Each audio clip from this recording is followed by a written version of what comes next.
Well, our best source of information about the farm and its history is a book written by a young girl who grew up here in the 1860s, Maud Robinson. And she's written this book, A South Downs Farm. She called it A South Downs Farm in the 60s. We now call it A South Downs Farm in the 1860s for clarification. And that tells us stories about how the farm worked and how her family related to the farm. And it's full of wonderful stuff.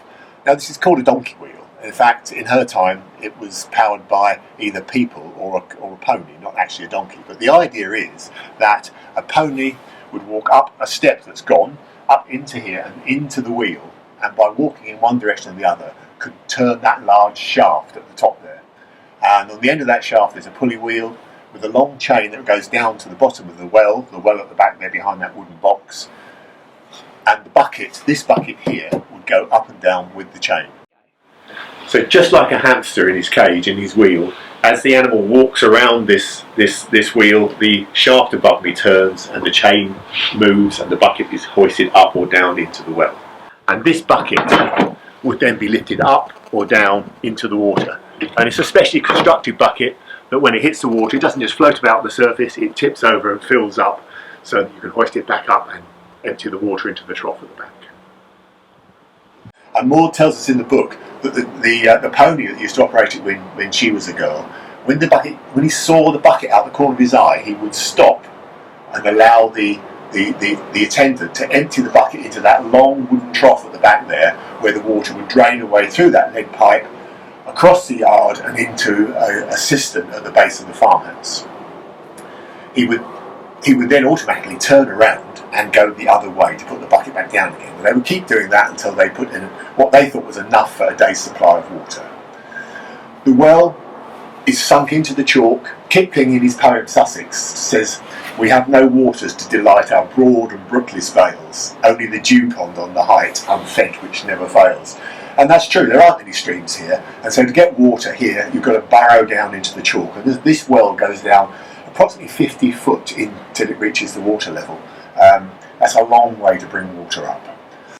One of the things we've tried to conserve here at Saddlescombe is the tradition of Sussex Gates, as part of the local distinctiveness. Gates were made locally in carpenters' workshops, and the design was passed on from carpenter to apprentice, man to boy, through the generations.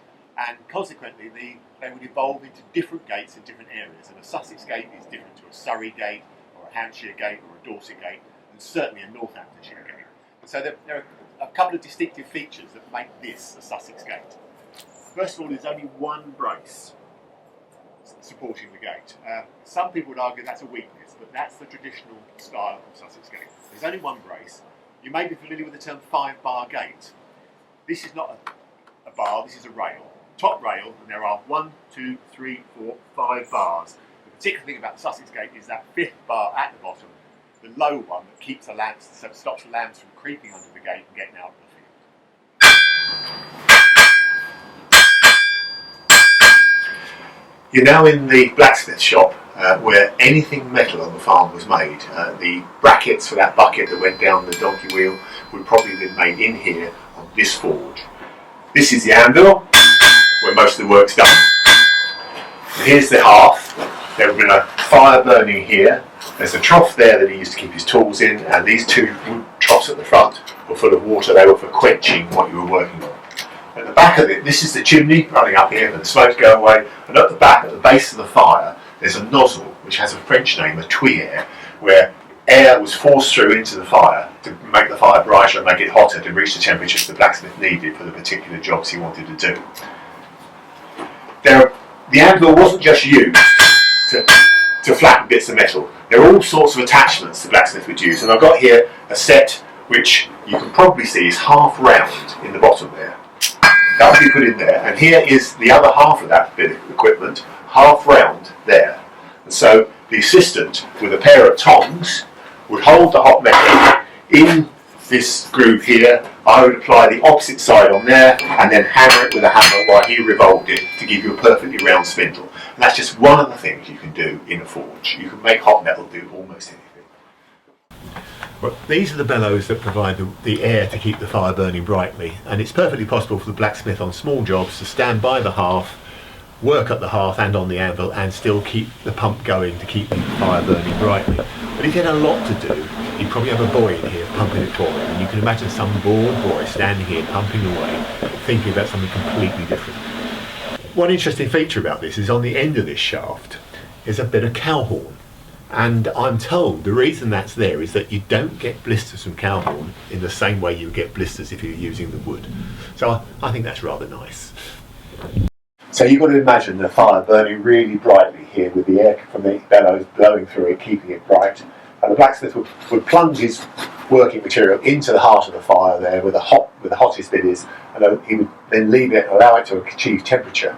And once he thought it was at the right temperature, he'd bring it out and have a look at it. If it's almost white hot, letting off sparks, that's certainly quite hot enough. He'd then bring it out and across to the anvil, and while it was still hot, he would work with it on the anvil. Okay, now we're in the carpenter's workshop, or the Wheelwright shop, where anything to do with wood was dealt with on the farm.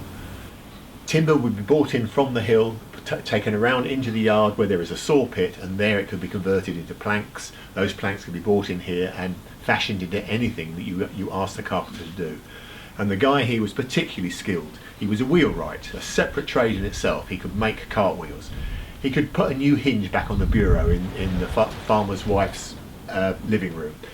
Anything to do with wood was dealt with in here. But wheels are the most important thing that were made here. And I've got here a cartwheel that I can explain to you how it all works. Cartwheels are made of three major parts. It's made in sections that fit together. You can see there's a dowel there which fits into a hole on the next one. They make the outside of the wheel, and then within that there are the spokes, and they mortise into the centre of the wheel and dowel into the rim. And then in the centre we've got the hub. And the hub is, just as we use that word now, the hub is the centre of everything, isn't it? This hub is the most important thing.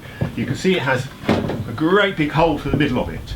And then it has, in this case, 12 mortises through the side there, into the centre. All would normally weaken the piece of wood. And so it's very important that this piece of wood is made of a strong material. And they're always made of elm. Elm is a very, very tight grained wood that won't split easily, and so consequently you can make all these holes in it and you've still got a strong piece of material. So then from that we have the spokes, and there are 12 spokes in this wheel. These are made of oak because oak is a really strong timber in compression, and the spokes take the weight of the cart and transfer it onto the ground. And then the bit that rolls around on the ground, the rim of the wheel, this is made out of these separate parts, these fellies, and they are made of ash. And they're made of ash because ash is a very resilient springy timber, so as it rolls along over a flinty track it can absorb the shock loads and pass the weight on through these really strong spokes into this unsplittable hub, and that gives you a wheel that will last for a long time. The whole thing finally is taken outside onto the tiring platform where a steel tyre, an iron tyre, is shrunk onto it to bind the whole thing together. Well, we're now upstairs in the top floor of the granary where the seed corn was actually stored in these bins. But a bit more about the building itself. It's a timber frame building, and these were frequently made somewhere else and erected for the first time on site when they came to the farm they came to. And so you can imagine like an IKEA flat pack barn turns up with timbers everywhere. And it's made up of a section of frames. You can see here, there's a frame here that runs across and goes down to the ground level. And as you run through the barn, these frames are numbered to avoid confusion when you come to erect it. They weren't made to any particular drawing or specification, so each joint was cut by eye by the carpenter. And so this joint here on this frame is probably not the same as the joint on the corresponding frame. And so you needed to know where all the timbers belonged. And if you look carefully up here, you can see there are 4 lines there showing number 4. So that timber is from frame number 4. And there are 4 lines here showing that this beam is from frame number 4. And so if we count along the building, we've got the end one, 1, 2, 3, 4, 5, 6, 7, 8. I think this is an 8-frame barn, this one. And that enabled them to sort it all out when they actually came to build it. Now these bins, as I say, were used for storing the seed corn from the farm, and that was brought up from down below from wagons and they would have been come up through holes in the wall using this auger, this seed auger. You can see this spiral in here, Archimedes spiral. This end was dropped into the corn in the cart down below. The whole thing revolved and it wormed the corn up to the top, so it was dropped through into these bins, and then it could be moved around up here from bin to bin. And if you look very carefully on the wall over there, you can see the names of the variety of corn, or wheat or barley, that the seed corn came from, so you knew exactly what it was you were planting. If you came up here at the right time of year, each of these bins would be full to the top with gleaming, polished grain, and that was the seed for the next planting on the farm. And if they wanted to use it, there are various ways they could use it. Each of these bins has a chute in the floor which allows the grain to go down by gravity into the seed drill, which was a piece of machinery which is underneath. Or if you want to handle it in smaller quantities, you can open these hatches and let some grain out onto the floor, or just shovel straight from that hole. And we found odd little bits of iron about the farm. I think, well, what the hell are they? There were dozens of these things, and they are quite obviously with sack hooks. The idea is you can hang the sack on the hooks, and then you can shovel grain off the floor into the sacks to do what you want with it. Once you've got a full sack, a sack's a difficult thing to lift. You can imagine this bulging with grain and sewn up at the top. You can get hold of the ears in the corner, but to actually really get a good grip on it, you need one of these. This hook here, you slap it into the side of the sack, and you can then lift it up and load it onto something or empty it into the bin, whatever you wanted to do with it. Once again, lots of these about the farm. Now when you finish with the sack, you've emptied it, it's a valuable bit of kit, you need to look after it, and they were folded up very carefully, and then they were stored. And it's no good storing them in a pile on the floor, because a mouse or a rat would sense that there's still the odd grain in the corner and would eat through the whole pile of sacks just to get to that grain and ruin the whole pile of sacks. So sacks not actually in use were always hung up from a string so that hopefully the vermin couldn't get to the sacks. Well, when this building was originally built as a timber frame building, the roof would have been thatch. At the moment you can see it's slate, and that's a relatively modern change. And we know it was thatched. There's several ways. One is by the angle of the roof. You need quite a steep roof for a thatch so the water doesn't come through, it does trickle off. But the other is a little sign that you see left behind. And I don't know if you can see these horizontal lines here, and here, and here, and over here, and here. Those dark lines are the signature of the tarred string that was used to tie on the first layer of thatch. So when they built the barn, the first thatch was actually tied on with this tarred string, and it was there for many years, and the tar has actually bled into the wood and left that little mark behind, and it tells us today that this building was once thatched. I'm Glynn Jones, and I was the first National Trust warden in West Sussex. In 1979 I was employed as an assistant South Downs warden, and of course there was nobody for me to assist because I was the first one, but you had to start somewhere, and that was where I started. And I worked for the Trust right through until 11 years ago, when I retired as the countryside property manager for the West Sussex Countryside Properties. It was a very strange start when I started with the National Trust, because my boss was in Polesden Lacey in Leatherhead, which was an hour's drive away, and I was down here on the South Downs with no previous experience, just wondering what I should do. And I literally used to wander the hillsides, getting to know the properties, trying to work out what needed doing. And there was nobody I could really go to for advice and assistance. My boss was always available, but he wasn't a warden. He was a surveyor, a rural surveyor. There were a few wardens on the North Downs who I could contact and talk to find out what was going on, but I just spent ages just trying to find out about the South Downs. I signed on for evening classes with the local wildlife trust. I did some other evening classes in ecology, and gradually I learnt more and more about the ecology and the wildlife of Sussex, and then started to get my own ideas about how these properties ought to be managed and safeguarded for future generations. When I started working, there was there was nobody to help me, and lots of jobs you actually sort of do need assistance. And so I started trying to collect volunteers, and I was quite good at getting people to come and work with me, which was interesting. The trust itself was an interesting organisation then.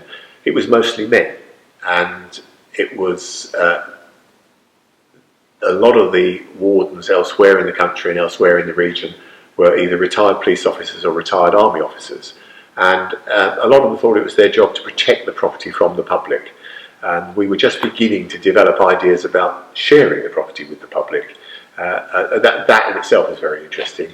I was working with students from Merriswood Agricultural College, which was the first course in countryside management in the country, and it was good then to work with them and pick up the ideas that they were bringing from college out into the world. And interestingly, that's when the first women that I experienced started coming into countryside management, and that brought a whole new dimension to the way things worked. And the National Trust, which used to be, as far as I was concerned, a very male-orientated organisation, when I retired, my entire line management, right up to Director General, was female, which was a really refreshing change to the Trust and certainly affected the way the Trust operated. When I first started the Warden, the farm buildings at Saddlescombe weren't part of the Trust ownership. The National Trust owned part of New Timber Hill, and we shared a tenant with Brighton Corporation, who owned the rest of the hill and the other farmland running down the valley towards Brighton. But in order to access the property, I had to come through the farmyard, and I had to have keys to gates. And so Wilf Williams, who was then the tenant, was somebody that I frequently had to meet up with, and he was a real old character. He was probably then in his 60s, and he'd wander around with his glasses on a bit of string around his neck, and when you spoke to him, he always had a cigarette in his mouth, and his glasses were at least a quarter inch deep in cigarette ash that had dropped off his cigarette onto them. And he had a Sussex accent, and I was always boy. It was, "What are you doing there, boy?" Which you could not take offence at. It's just the way he was. He was a bully, basically, and if you didn't let him bully you, you got on fight with him. If you allowed him to bully you, then he would continue to do so. And so coming through the farm, I'll tell you a little story about one night I'd been up here shooting rabbits on the hill, and on the way home I stopped off in the pub in the village for a pint, and some guys asked me what I was doing here at that time of night, and I told them, and they said, "Oh, do you want to sell some rabbits?" And I sold a few rabbits in the pub. And the following day I was coming through the farmyard and I heard, "Oi, I want to work with you, boy." And Wilf Williams came up to me. He said, "What's all this about you selling my rabbits?" I said, "What do you mean your rabbits?" He said, "You were in the pub last night selling my rabbits." I said, "Well, I'm sorry, Wilf, they're not your rabbits. They're vermin. I've done you a favour by getting rid of them. Them rabbits eat grass on that hill. I pay rent for that grass. They're my rabbits." And he wasn't to be moved on that one. As part of looking after New Timber Hill, as it was then called, there was a local committee. The Trust frequently had local committees then, where you brought together interested people who made recommendations on the management of property. And we had a New Timber Hill local committee, and on it was Brighton Corporation was represented, and there was Councillor Brian Fitch represented them on the committee. So I'd meet him once every 3 months when we had the committee meetings, and got to know him quite well. Well, at the same time, the forerunner of the National Park has started, which was the South Downs Joint Committee. And within that, the local authorities all put the money they would normally spend within the South Downs on the countryside together in a pool, and it was matched pound for pound by the government. So we doubled the money that could be spent in this important area, and that was great. But Brighton Corporation didn't contribute to that. They just carried on spending their money on their farmland and wouldn't take part in this greater scheme. And the South Downs Joint Committee, once a year, used to have a grand tour when we'd all go around in a coach, and they'd celebrate all the good things they'd achieved in the year. And on that coach one year, I was sitting next to Councillor Brian Fitch, and so I was talking to him, and I was teasing him about the fact that Brighton didn't give their money, and therefore they were wasting money because it wasn't being matched pound for pound. And his reaction to me was, "Well, we just haven't got any money, Glynn." He said, "I'm sorry, we just can't afford it. We've got to keep control of all our money." And I sort of half jokingly said to him, "Well, if you're really hard up, why don't you sell us Saddlescombe Farm?" Bear in mind, we owned half the hill, but not the rest of it. And he said, "Are you serious?" And I thought, "Oh my goodness, am I allowed to buy a farm?" I said, "Well, I can't make you a formal offer, Brian, but I'm pretty certain the trust would be interested in Saddlescombe Farm." And he went away and started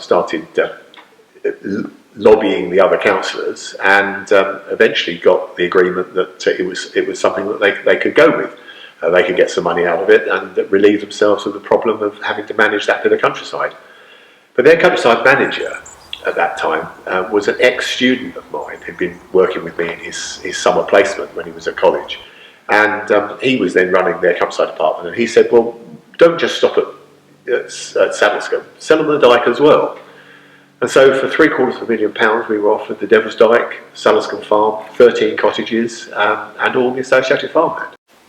I think that one of the achievements of the Trust in Sussex that we can be really proud of is a rise in the awareness of the importance of downland in terms of the species and the habitats represented there, but also in terms of the landscapes. If I'm going to be honest, landscapes are more important to the general public than perhaps the individual species. And that the launch of the South Downs Appeal really raised the awareness of the public of what was going on the South Downs. And starting from one assistant warden on the South Downs, we now have a significant number of wardens, or rangers as they're now called, working on the South Downs, maintaining that landscape, maintaining those habitats. And it feels good to have been part of the rise in public awareness and the rise in the attention that those properties are now getting. And we could claim some credit for even the establishment of the South Downs National Park. I'm sure we made some contribution to even that change. And so I can enjoy my retirement now knowing that the South Downs are in good hands.